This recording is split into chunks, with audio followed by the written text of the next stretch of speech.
Swayam Prabha. Digital India. Educated India.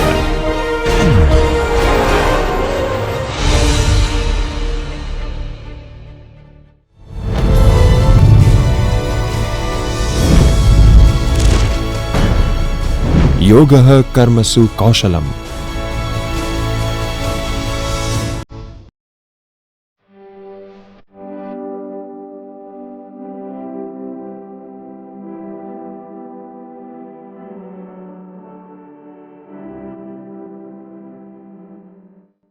Hello friends, this is Professor Neelam Panchal from Gujarat University and I welcome you all in this session on management and introduction.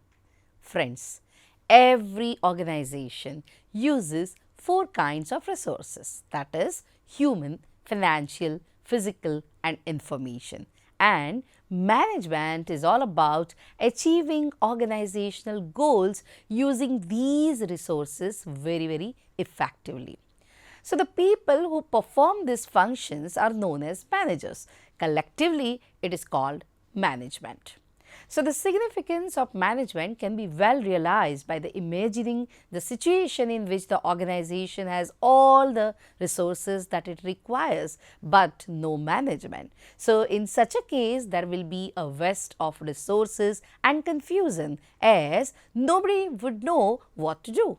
So, it is the management which guides and controls the activities of human resources for the attainment of the organizational goals.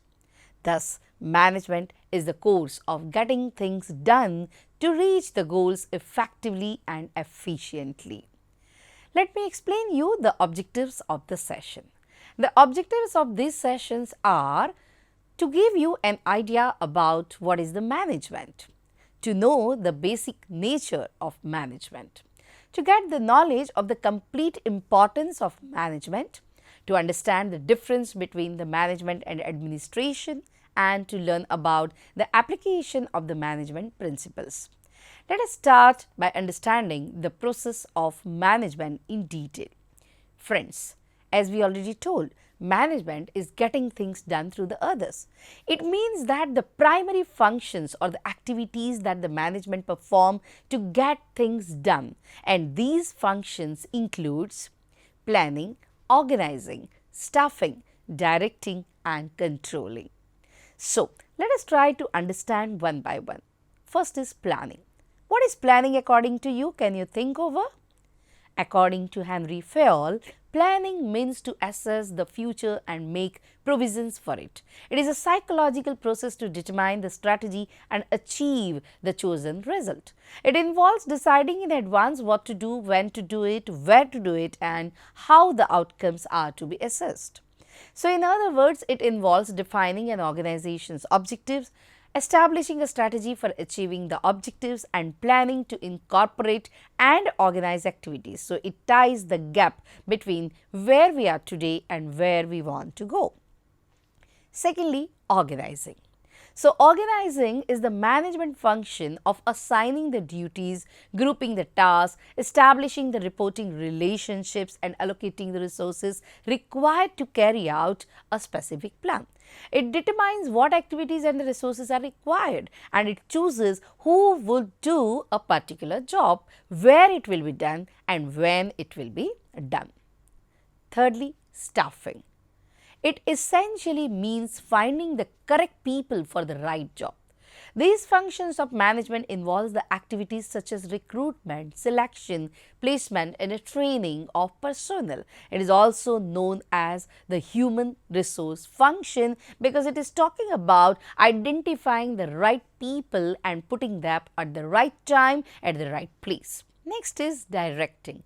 Directing is telling people what to do and seeing that they do it for the best of the ability. It involves leading, inducing and motivating the staffs to perform the task and that is assigned to them. So, these requires creating an atmosphere that encourages the workers to do their best. Motivation and leadership are the 2 key gears of directing. It involves communicating successfully as well as supervising the employees at work. And next is a controlling. So, it states the monitoring organizational performance towards the accomplishment of the organizational goals. It involves founding standards of performance, measures real performance, associating it with the standards and taking corrective action where any significant non-conformity is found. So, let us now try to understand the meaning of the word effectiveness and efficiency. Effectiveness, it is concerned with doing the right task, completing the activities and achieving the goals. In other words, it is concerned with the result. And efficiency, if you look into it, means doing the task accurately and with the least cost. So, efficiency is increased if by using the lesser inputs such as cash, resources, machines and persons, more output is produced, or for the same output fewer resources are used and a fewer costs are incurred.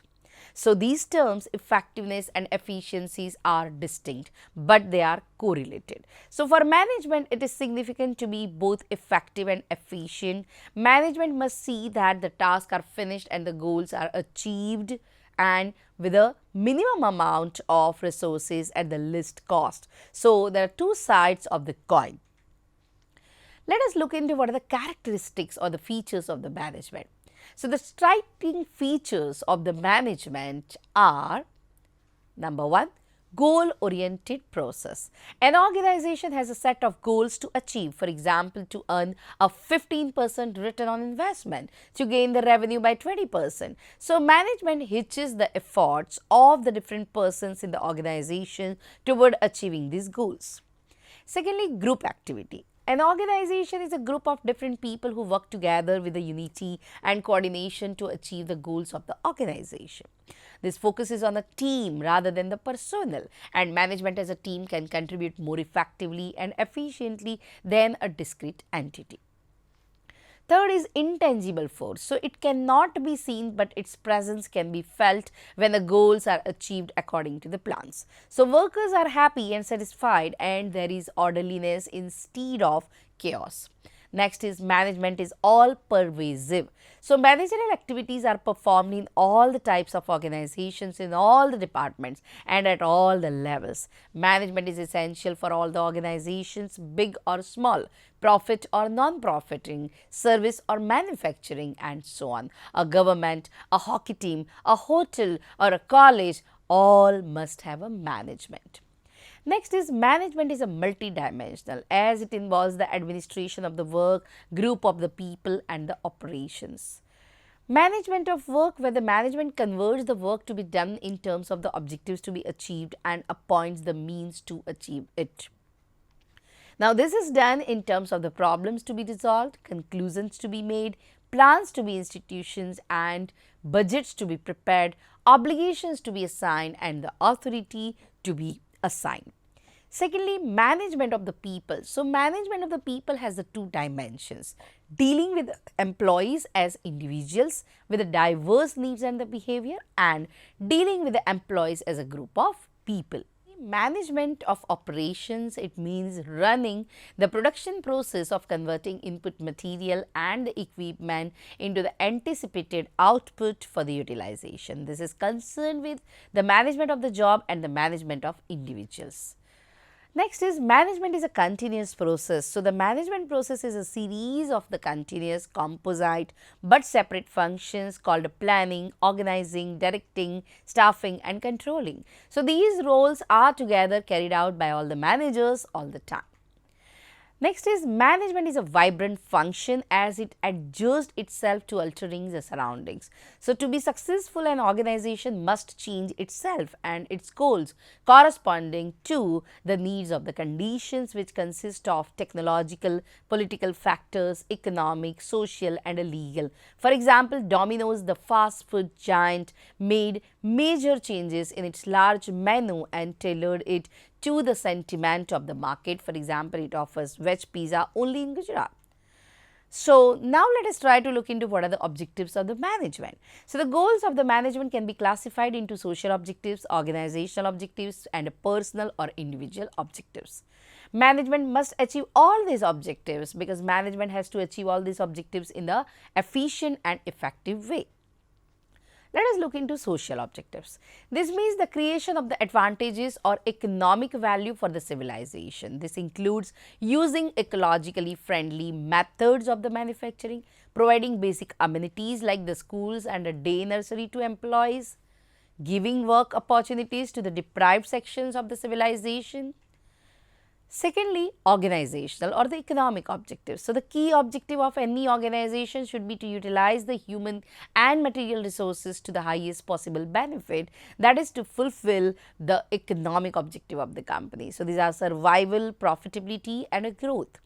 Survival here means the management of an organization must ensure the survival of the organization by earning enough money to cover the cost.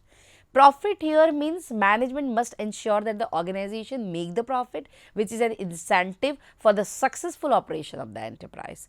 And profit is very essential to cover the cost and the risk of the business also. And thirdly, the growth, which is important for every business to grow in the long run. Management must utilize the potential of the organization fully. The growth of the business can be measured in terms of increase in the sales revenue, increase in the number of product varieties, increase in the number of workforce, increase in the investment in the capital and so on. And thirdly, personal objectives, whereby the purpose of the management involves the creation of the benefits or economic value for the society. This includes financial needs by giving them a competitive earnings, social needs such as peer appreciation, higher level needs such as personal growth and advancement. So, management must reconcile individual objectives with the organizational objectives for the achievement of the goal. Let us now try to understand what is the importance of the management. So, here we highlight the significance of the management by looking into this thing. The first is management helps in achieving the group goals. So, organization has set up the goals to achieve, let us say, earning ROI or increase the sales by 10% and so on. So, management strives to achieve the objectives by providing a common approach to the individual efforts. Secondly, management enhances efficiency by reducing the cost and increasing the productivity through their planning, organizing, directing and controlling the activities of the organization. Thirdly, management assists individuals in achieving the personal objectives. So, through the motivation and leadership, management assists individuals to develop the team spirit, cooperation and commitment to group success, thereby achieving the personal objectives. Management helps in the growth of the society by providing superior quality products and services at a reasonable prices, creating employment opportunities, adopting recent technology and so on.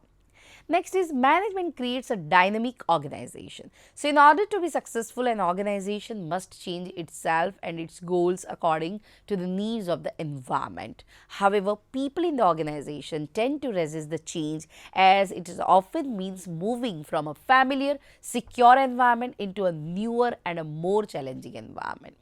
Management helps people to adapt to maintain their competitive edge. Now, let us try to look into what are the levels of management.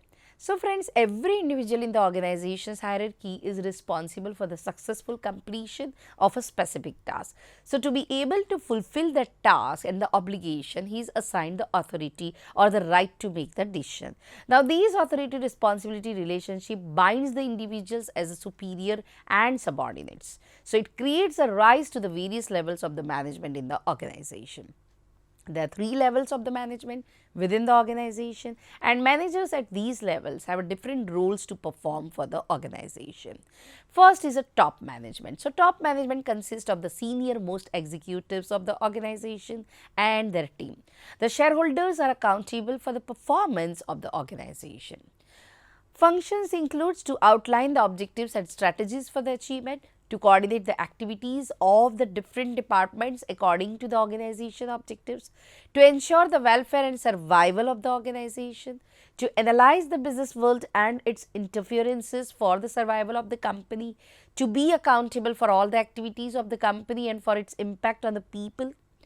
Second is a middle management. So, they are referred to the executory level managers, and these individuals are personally responsible for the functioning of their respective departments, devoting more time on the organizational and directional tasks.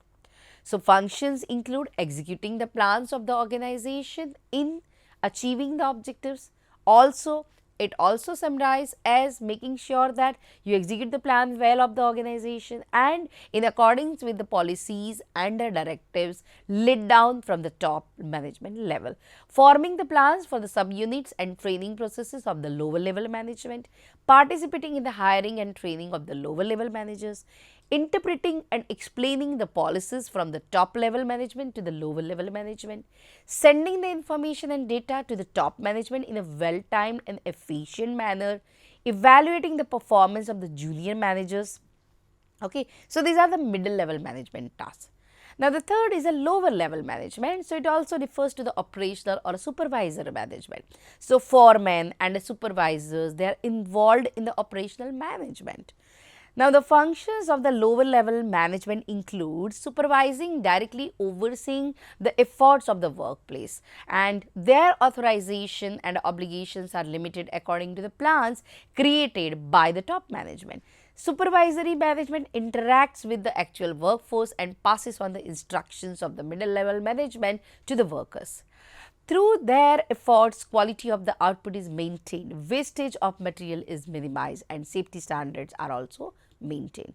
So, the quality and quantity of the output depends upon the hard labor, discipline and a loyalty of the operating personnel. They represent the workers' grievances before the management and maintain the discipline among the workers. So, after understanding all these fundamentals, let me summarize the session. Friends, management can be defined as an economic resource, a group, a subject of study and a process. It also explained the management versus administration and concluded that they are identical. We have seen that we require an attempt to explain the levels of the management, and management principles are universally applicable due to the environmental modification.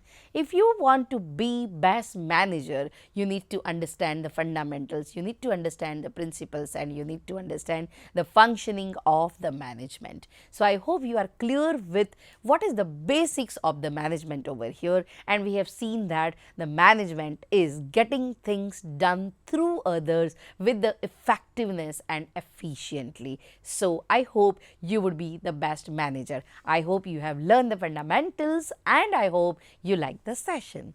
Thank you.